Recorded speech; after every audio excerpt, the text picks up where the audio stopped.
Ramakrishna শরণম YouTube চ্যানেলে সকল রামকৃষ্ণ ভক্তমণ্ডলীকে স্বাগত। আজকের পাঠের বিষয় শ্রী শ্রী ঠাকুর কথায় কথায় বুঝিয়েছেন কে এই নরেন, কি তার ক্ষমতা। ওং স্থাপকায় চ ধর্মশ্চ সর্বধর্মস্বরূপিণে অবতার বরিষ্ঠায় রামকৃষ্ণায় তে নমঃ। একদিন কথায় কথায় নরেন ঠাকুরের কাছে সেই প্রশ্ন করলেন, আপনি কি ঈশ্বরকে দেখেছেন? নরেন ভেবেছিলেন ঠাকুর বোধহয় তাঁকে দায়সারা উত্তর দেবেন, কিন্তু কি আশ্চর্য, শ্রী রামকৃষ্ণ বললেন, হ্যাঁ বাবা, আমি তাঁকে দেখেছি, যেমন তোমাকে দেখছি। তুমি দেখতে চাও? অবশ্যই দেখতে পাবে। নরেনের মনে হলো ঘরের মধ্যে কোথায় যেন বিস্ফোরণ ঘটে গেছে। এত দিন ধরে তিনি যে প্রশ্নের উত্তর পাবার জন্য ছটফট করছিলেন, আজ এক খ্যাপা মানুষ সেই প্রশ্নের উত্তর দিয়েছেন। নরেনের মনে হলো তার হৃদয়ে তুমুল আলোড়ন জেগেছে। প্রাণ চাইছে এই মানুষটির সান্নিধ্যে বসে থাকতে, বেশ কিছুটা সময় কাটাতে।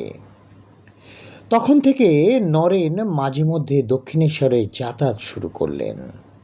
কিছুদিন না গেলে শ্রী রামকৃষ্ণ তাঁকে দেখার জন্য ব্যাকুল হয়ে উঠতেন।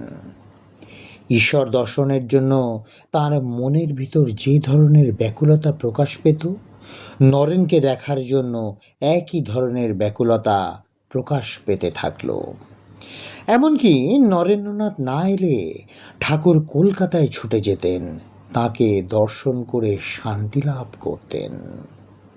একদিন নরেন নিজের বাড়িতে বন্ধুদের সঙ্গে গল্প করছেন। হঠাৎ শুনতে পেলেন কে যেন নরেন, ও নরেন বলে ডাকছেন। গলার স্বর শুনে বুঝলেন খ্যাপা আবার এসেছেন। উভয়ের মধ্যে সাক্ষাৎ হলো। শ্রী রামকৃষ্ণ কিছু মিষ্টি নরেনের জন্য এনেছিলেন। বললেন, নরেন, তুই এইটুকু খা।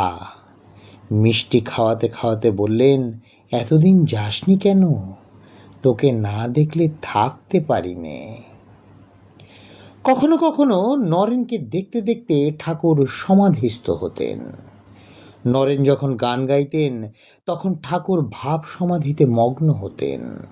ঠাকুর বলতেন, নরেন যখন গান গায় তখন অন্তর্যামী ভগবান মন্ত্রমুগ্ধ সর্পের মতো স্থির হয়ে শুনতে থাকেন, আমি সমাধিস্থ হয়ে যাই। নরেনকে তিনি শিব ও শক্তির সঙ্গে তুলনা করতেন। একদিন কথায় কথায় রামকৃষ্ণদেব ভক্তদের বলেছিলেন, নরেনের মধ্যে 18 গুণ শিব, ওর শক্তিতে একদিন জগৎ তোলপাড় হয়ে যাবে। ও জগতের একদিকে নাড়া দেবে, অপর প্রান্ত পর্যন্ত কেঁপে উঠবে। ঠাকুর মায়ের কাছে প্রার্থনা করেছিলেন, মা, নরেন যেন সমাধিতে দেহত্যাগ না করে, তুমি একে মায়ায় বদ্ধ করো। অন্য ভক্তদের কাছে নরেন প্রসঙ্গে ঠাকুর বলতেন, অনেক এলো গেল, কিন্তু ওর মতো একটাও দেখতে পেলাম না। দেখলাম বিজয়, কেশব, এদের ভেতর জ্ঞানের একটা একটা প্রদীপ জ্বলছে, আর নরেনের ভেতর আছে জ্ঞানের সূর্য। আজকের পাঠের তথ্যসূত্র স্বামী বিবেকানন্দ, জীবন ও দর্শন।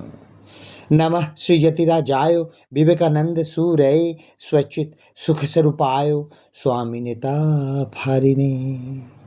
জয় ঠাকুর রামকৃষ্ণ পরমহংসদেব, জয় মা শারদা, জয় স্বামী বিবেকানন্দ মহারাজ।